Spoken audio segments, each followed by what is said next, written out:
Halo manusia-manusia berbudaya jagat, ketemu lagi sama Pak Didi Santoso dari Jagat Play. Hari ini kita akan ngelakuin sebuah eksperimen yang seru, menarik, dan menyeramkan di saat yang sama. Apa itu? Let's go.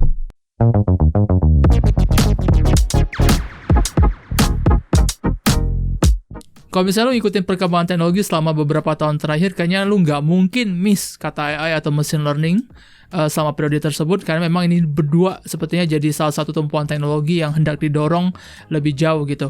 Nah, selama beberapa bulan terakhir, AI bisa dibilang tumbuh menjadi kekuatan baru yang cukup dalam tanda kutip menyeramkan, tetapi juga seru di saat yang sama. Apalagi ketika dia udah mulai bisa masuk ke dalam sebuah ranah yang di masa lalu kita pikir nggak mungkin terjadi, yaitu nge-tap hal-hal yang berhubungan sama kreativitas manusia. Dulu kita pikir AI hanya bisa dimanfaatkan untuk hal-hal yang mechanical saja dan mungkin menggantikan pekerjaan yang sifatnya mechanical doang, tapi sekarang kita udah masuk ke dalam ranah di mana AI itu bisa kreatif dalam tanda kutip.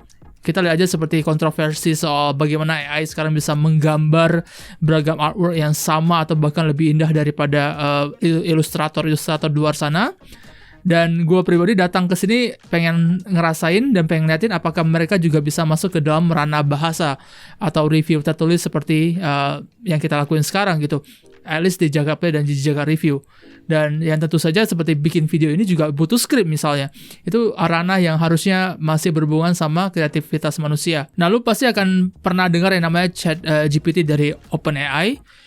Sebuah aplikasi baru AI di mana mereka tidak hanya menyediakan informasi saja, tetapi AI-nya bisa mensimulasikan pemilihan kosakata bahasa yang dirangkai, kemudian hendak mensimulasikan kira-kira seperti apa bahasa yang digunakan oleh manusia gitu. Dan hasilnya so far memang menyeramkan dan mengagumkan di saat yang sama.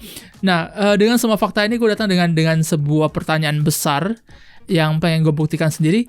Yang pertama adalah, apakah lu bisa bikin review game dalam bentuk video tanpa input manusia sama sekali? Jadi video kali ini kita akan bikin review game, sesuatu yang gue pernah mainin, Genshin Impact, supaya kita tahu kira-kira apakah dia cukup kredibel atau enggak menggunakan AI doang gitu. Kita nggak pakai input manusia sama sekali.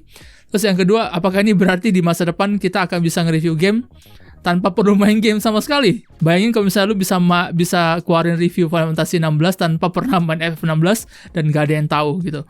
Kira-kira kayak gitu eksperimennya. Jadi ada 3 aplikasi yang kita gunakan di eksperimen ini. Yang pertama tentu aja ChatGPT untuk script dan reviewnya sendiri.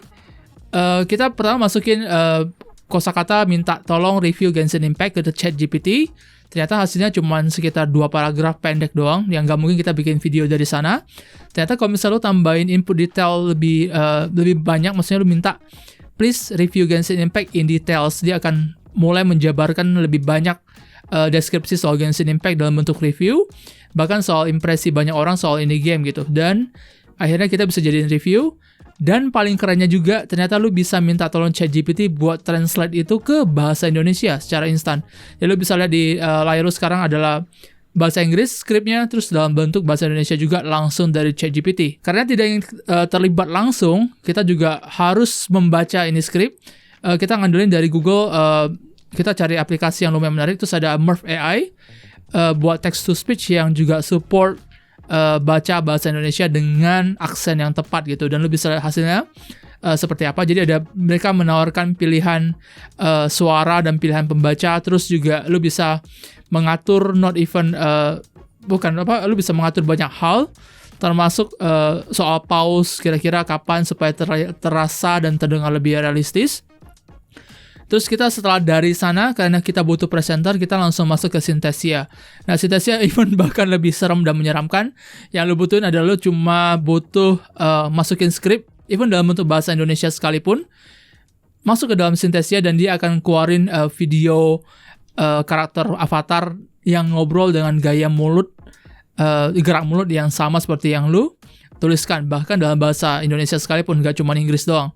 Nah, ada keterbatasan tentu saja seperti Murf AI dan Synthesia. Mereka butuh, kalau lu mau manfaatin feature yang bener-bener lengkap, lu harus bayar per bulan.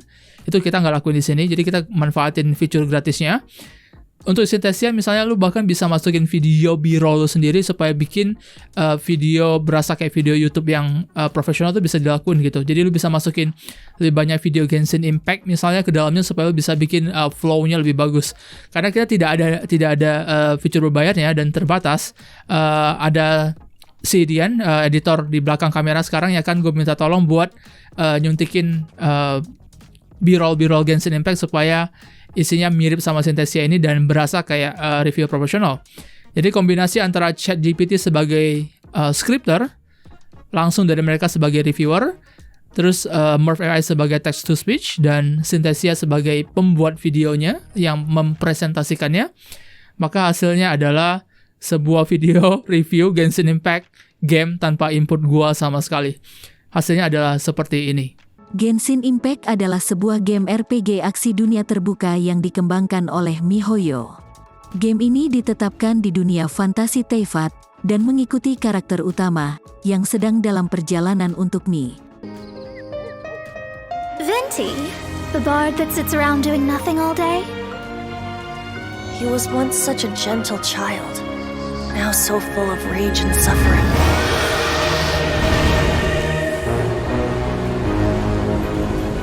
Gameplay di Genshin Impact cukup solid, dengan aksi pertempuran yang cepat yang memungkinkan pemain untuk berganti antara karakter yang berbeda secara on the fly. Secara keseluruhan, Genshin Impact adalah game RPG aksi yang mengesankan secara visual dan menarik dengan sistem gacha yang unik yang menawarkan banyak replayability. So, kira-kira gimana hasilnya?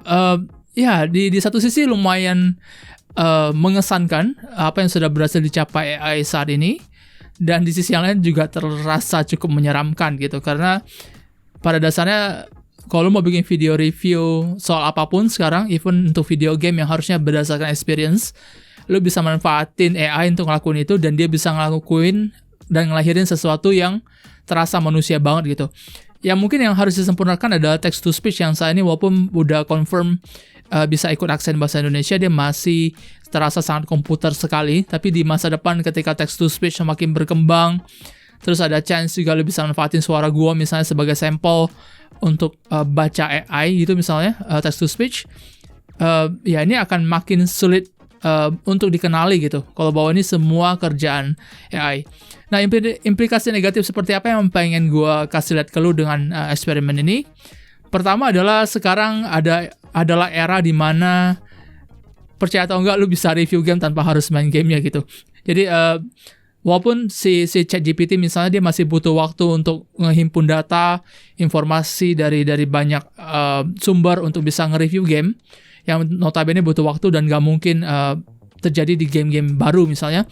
Gue pernah coba masukin Forspoken ketika video ini keluar, dan hasilnya memang keluar reviewnya, tapi reviewnya semua generik, tidak ada ngobrolin sesuatu yang spesifik dengan Forspoken.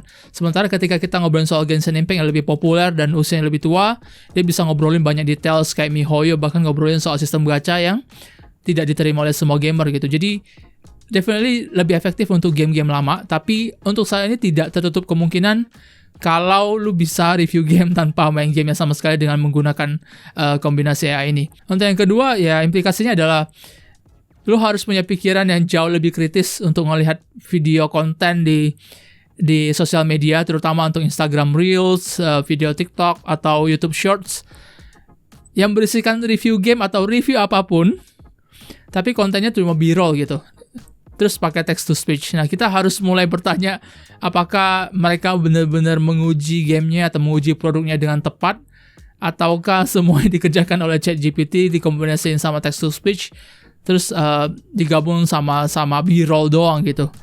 Untuk saat ini kan tidak ada cara untuk membuktikannya, maka yang paling rasional adalah kalau bisa lu punya situs review andalan, misalnya kayak lu doyan jaga review atau lu doyan jaga play, lu tahu siapa Deddy Irfan, lu tahu siapa Gatot, lu tahu siapa Dian, lu tahu siapa kita semua. Ya lu bisa ngikutin jejaknya kita, dan lu tahu kalau misalnya datang dari kita, itu paling gak datangnya dari manusia yang nyobain produknya gitu, bukan dari kombinasi AI, text to speech, dan B-roll doang gitu. Jadi untuk saya itu paling gak itu langkah preventif yang bisa lo lakuin untuk make sure kalau informasi yang lo dapetin itu memang datang dari manusia dan bukan AI doang. Jadi kita berada di sebuah masa gue even belum bilang ini masa depan ya, tapi ini adalah masa transisi untuk pemanfaatan AI yang seperti yang gue bilang tadi, seru, menyenangkan, dan di saat yang sama seram dan mengkhawatirkan juga. Oke guys, Pak Santoso, jaga play. See you on the next video. Bye-bye. Dadah.